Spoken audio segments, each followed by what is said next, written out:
الحمد لله رب العالمين، والصلاة والسلام على سيد الأنبياء والمرسلين والملائكة المقربين والخلفاء الراشدين علينا وعليهم أجمعين، ولعنة الله على أعدائهم الرافزين الكافرين المرتدين إلى يوم الدين. أما بعد، فإن الله تبارك وتعالى يقول في كتابه: أعوذ بالله من الشيطان الرجيم، بسم الله الرحمن الرحيم.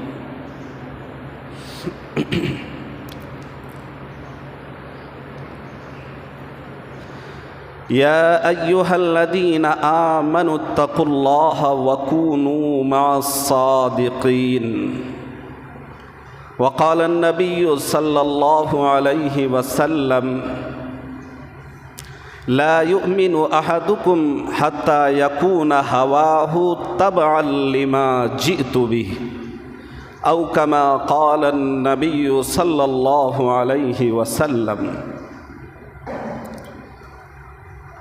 جمعہ کے خطبے کے عنوان کے حوالے سے آپ کے سامنے قرآن مقدس کی آیت کریمہ تلاوت کی اور سرکار دو عالم تاجدار مدینہ احمد مجتبی محمد مصطفیٰ صلی اللہ علیہ وسلم کی حدیث مبارکہ پیش کی۔ آج میرے بیان کا جو عنوان ہے کہ اللہ والوں کی نسبت اور ان سے تعلق کتنا ضروری ہے اور ان کے فضائل کیا ہیں۔ اس آیت کریمہ میں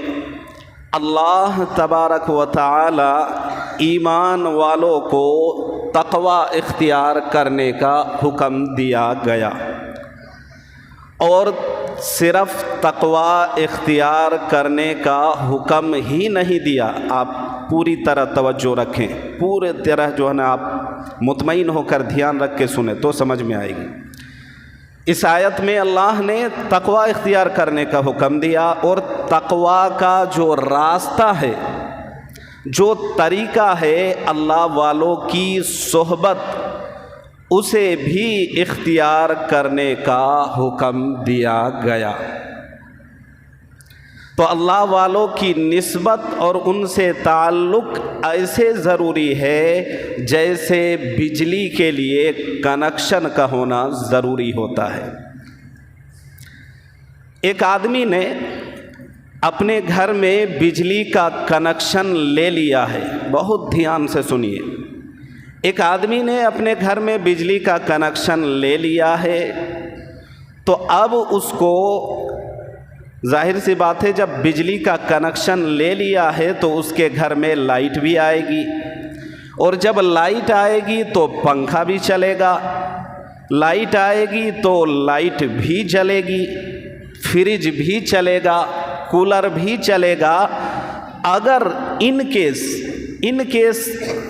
اگر لوڈ شیڈنگ ہوتی ہے، لوڈ شیڈنگ سمجھتے ہیں؟ اگر لوڈ شیڈنگ ہوتی ہے تو بھی اس بندے کو یہ امید لگی رہے گی کہ لائٹ آ ہی جائے گی، کمرہ روشن ہو جائے گا، اور لائٹ آنے کی وجہ سے، پنکھا چلنے کی وجہ سے گرمی ختم ہو جائے گی، اے سی کا سوئچ آن ہونے کی وجہ سے گرمی ختم ہو کر ٹھنڈی محسوس ہونے لگے گی۔ ٹھیک اسی طرح جس آدمی کا اللہ والوں کے ساتھ، علماء کے ساتھ کنیکشن ہوتا ہے، اگرچہ وہ کمزور ہی کیوں نہ ہو تو اس کو ایک امید لگی رہتی ہے، اس کو ایک امید لگی رہتی ہے۔ لیکن جس بندے کے گھر میں کنیکشن ہی نہ لگا ہو، تو اس کو تو کوئی امید ہی نہیں لگی رہے گی، امید کی شمع روشن نہیں ہوگی۔ ٹھیک اسی طریقے سے کہ جو ویکتی کسی اللہ والوں کے ساتھ، علماء کے ساتھ کنیکشن رکھے گا تو اس کو گرچہ وہ کمزور ہو اس کی ایک امید باقی رہے گی، امید لگی رہے گی۔ جو پتا یہ درخت کا جو پتا ہوتا ہے، جو پتا اپنی ٹہنی اور شاخ سے گر کر الگ ہو جاتا ہے، یا یوں سمجھ لیں کہ جو پتا اپنی ٹہنی اور شاخ کے ساتھ جڑا رہتا ہے، لٹکا رہتا ہے، اسی درخت کے پیڑ کے ٹہنیوں کے شاخوں کے کھوشوں میں لگا رہتا ہے، وہ سرو سبز شاداب رہتا ہے، ان پتوں میں ہریالی باقی رہتی ہے، ان پھلوں میں خوشنمائی باقی رہتی ہے، ان کے پھولوں میں خوشنمائی اور خوشبو باقی رہتی ہے، وہ مرجھاتے نہیں ہے، مرجھاہٹ اس کے اندر نہیں ہوتی ہے۔ لیکن پانی جو ہے جڑ کو دیا جاتا ہے، پانی جو دیا جاتا ہے درختوں کے اوپر پھلوں اور پھولوں اور پتوں میں نہیں، جڑ میں دیا جاتا ہے، لیکن اس کی تاثیر اس کی ٹہنیوں میں، اس کے پھلوں میں، اس کے پھولوں میں اور اس کے پتوں میں محسوس ہوتی ہے۔ اسی طرح جو پتا اپنی اس ٹہنی سے گر کر الگ ہو جائے، اپنے اس ٹہنی سے شاخ سے گر کر الگ ہو جائے، تو وہ جو پتا ٹہنی سے گر کر الگ ہو جاتا ہے وہ ریزہ ریزہ ہو کر، چورا چورا ہو کر، ٹکڑا ٹکڑا ہو کر لوگوں کے پاؤں تلے روند دیا جاتا ہے۔ نہیں سمجھ میں آ رہی ہے؟ اتنی اچھی مثال دے کے اور اتنے صاف لفظوں میں پھر بھی اگر نہیں سمجھ میں آ رہی ہے تو یہ بڑا سمجھ لیجیے کہ اپنے عقل پر اور اپنے فہم پر غور و فکر کرنا چاہیے کہ ہم کدھر جا رہے ہیں، ہمارا ذہن اتنا کیوں کمزور ہو رہا ہے۔ تو جو پتا ٹہنیوں کے ساتھ جڑا رہتا ہے اس کے اندر ہریالی باقی رہتی ہے، لیکن جو اپنے شاخ اور ٹہنی سے گر کر الگ ہو جاتا ہے وہ چورا چورا ہو کر لوگوں کے قدموں اور پاؤں کے نیچے ہو کر وہ روند دیا جاتا ہے۔ اسی طریقے سے ہمارے لیے جو سب سے زیادہ امپورٹنٹ چیز ہے، سب سے زیادہ ضروری چیز ہے، وہ ہے اللہ والوں کے ساتھ، علماء کے ساتھ ان ٹچ رہنا،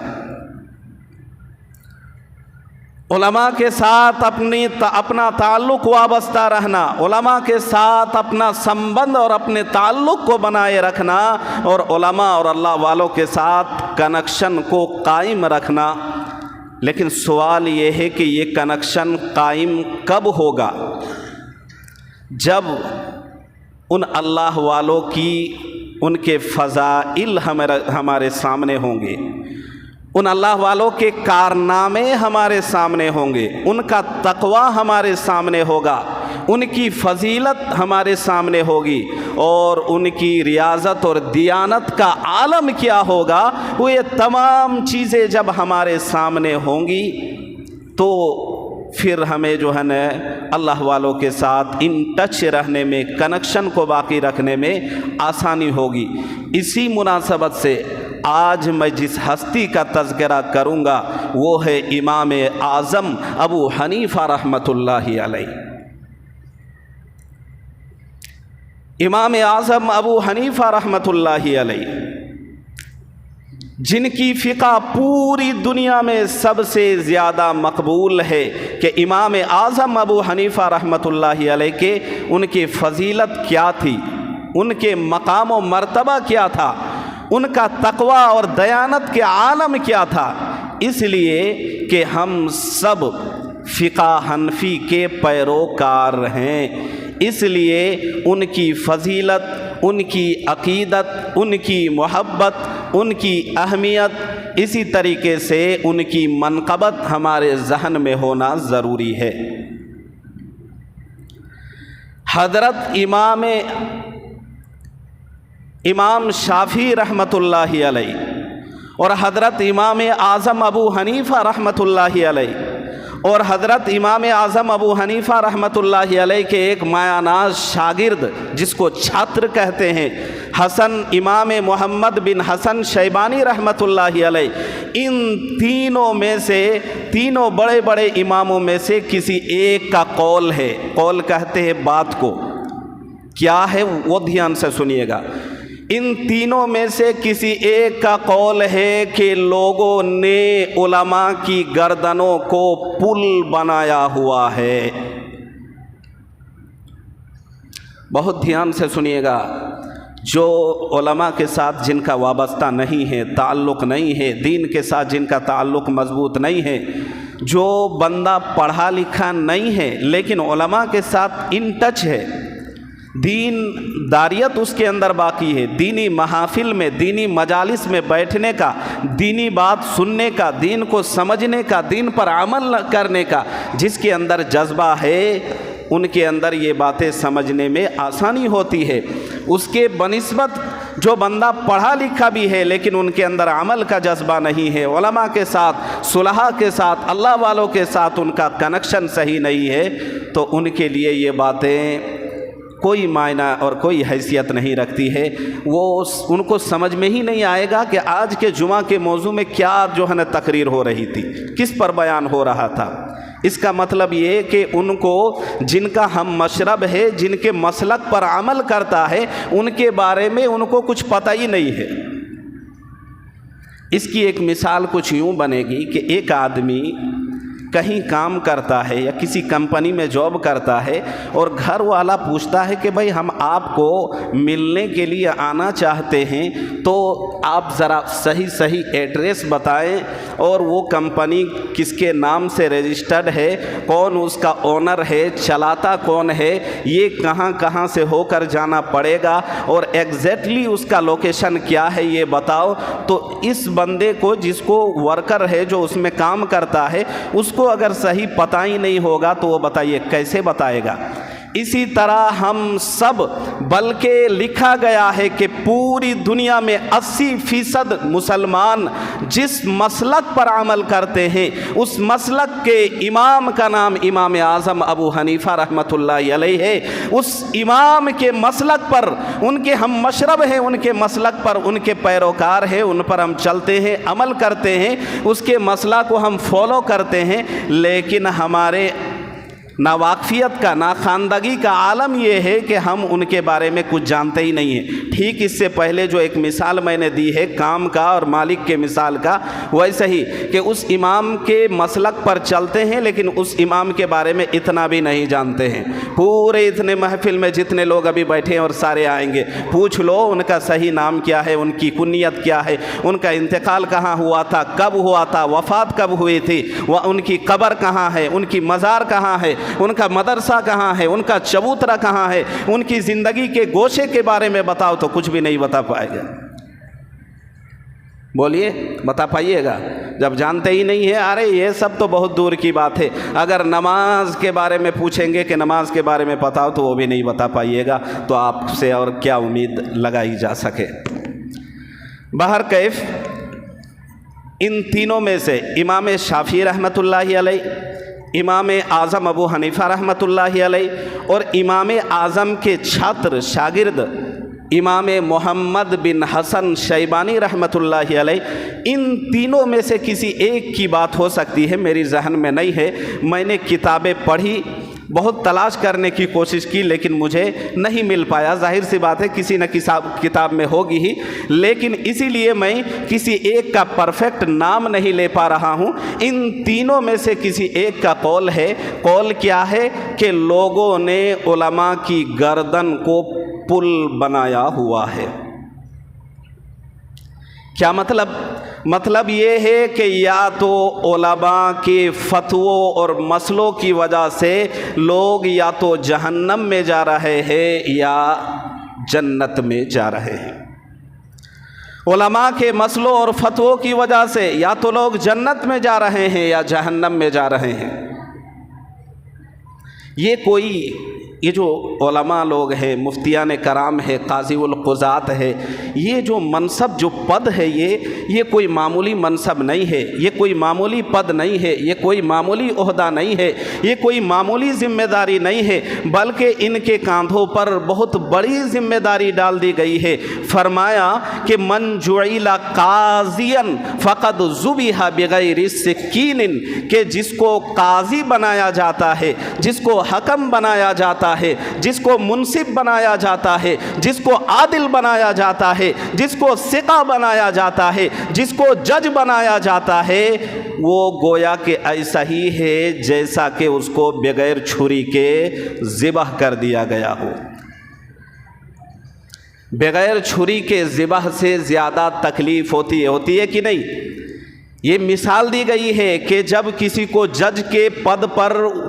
وہ بندہ ویکتی براجمان ہوتا ہے اور فیصل بن کر جب فیصلہ سناتا ہے اور فیصلے میں کبھی کبھار ان سے چوک ہو جاتی ہے، صحیح کو غلط اور غلط کو صحیح جب ٹھہرا دیتا ہے، کسی کا حق دینا تھا وہ حق دے نہیں پاتا، کسی کی حق تلفی ہو جاتی ہے، تو ہیومن رائٹ کے تحت جو ہے نا اس پر مقدمہ دائر ہو سکتا ہے، اس کی پکڑ ہو سکتی ہے دنیاوی اعتبار سے۔ اسی طریقے سے مفتیان کرام کا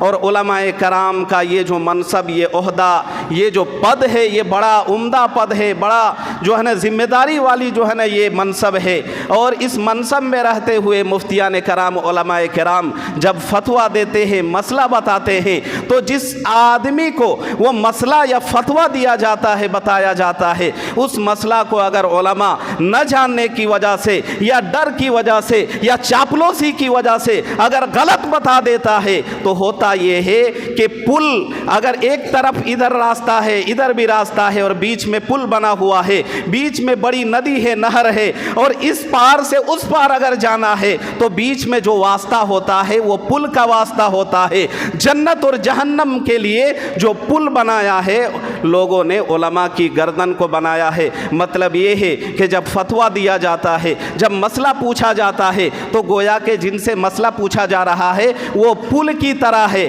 اس میں سے یا تو گزر کے صحیح بتایا تو گزر کے جنت کے راستے کو چلا جائے گا، اگر غلط بتایا تو اسی گردن سے ہو کے، اسی پل سے ہو کے جہنم کے راستے کی اور چلا جائے گا۔ علماء کرام کے بارے میں امام اعظم ابو حنیفہ رحمۃ اللہ علیہ کے بارے میں جہاں بہت ساری باتیں لکھی ہیں،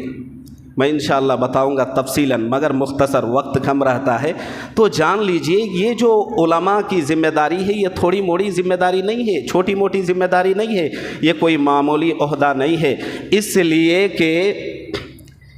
کسی بھی علماء کو یہ جائز نہیں ہے کہ وہ حلال کو حرام کر دے۔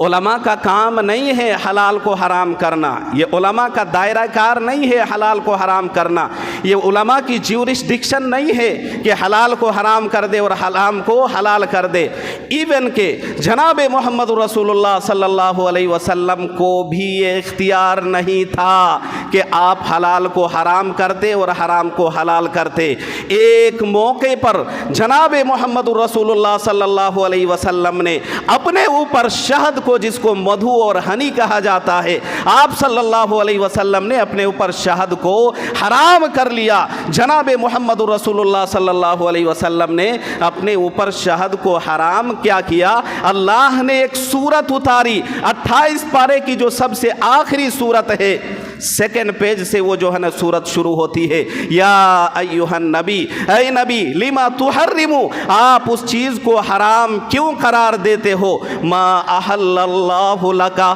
جس چیز کو اللہ نے حلال قرار دیا ہے۔ من حرم زینت اللہ التی اخرج لعبادہ، تو یہاں ایک نقطہ کو اور شبدوں میں پوائنٹ کہتے ہیں، تو اس پوائنٹ کے لیے میں آپ سے کہوں گا پوائنٹ ٹو بی نوٹڈ، اس پوائنٹ کو آپ نوٹ کریں۔ یہ جو عام طور پر لوگ یہ اعتراض کرتے ہیں اور یہ کہتے ہیں کہ جی یہ مسئلہ تو علماء نے ناجائز کا فتویٰ دیا ہے، اس پر پابندی علماء نے، مولویوں نے لگائی ہے، لگتا ہے یہ جائز اور ناجائز کا ٹھیکہ مولویوں نے لے رکھا ہے۔